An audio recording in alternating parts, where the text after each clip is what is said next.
Hello everyone, my name is Josh Parisi and I welcome you to this series of videos talking about non-steady state heat diffusion.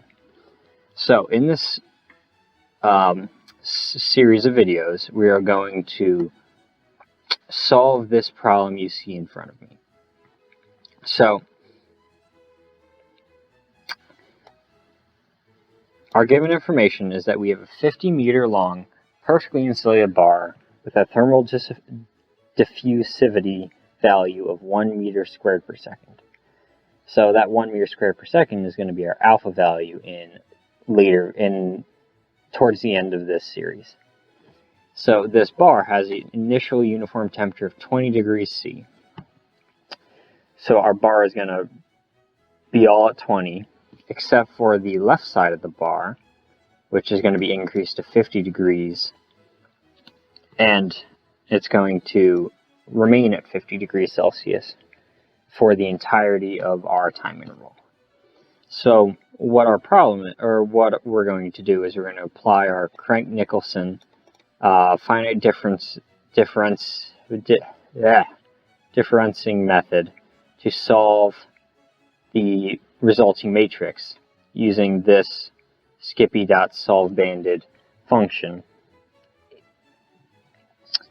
And what we're going to do is we're going to plot the temperature profile of the bar for every 5 minutes for 1 full hour. So what we're going to do is we're going to calculate the temperature every second for 1 hour and plot the data every 5 minutes.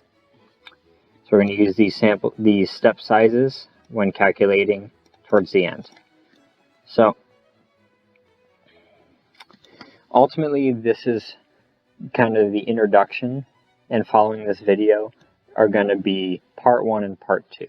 So part one of this series is going to involve writing down the Crank-Nicholson finite differencing equations that we're going to calculate to solve this.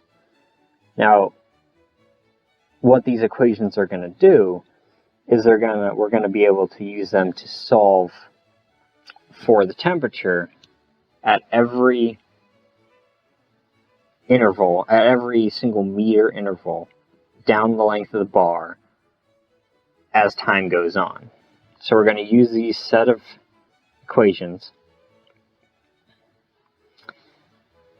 in part 2, where we solve and plot the temperature profiles. So this image above here is about what we're supposed to get, where we have our initial, where we have at 50, and it kind of stays at 20 for the rest of the bar. And as time goes on, it's slowly gonna, the heat at 50 is gonna slowly diffuse over the rest of the bar. Now, the other thing we're gonna take into account is that our bar is perfectly insulated. So that means the other end of the bar, we're going to have to pay special attention to ensure that we account for that. And again, we will do that in part 1 and apply it in part 2. So I welcome you to this series.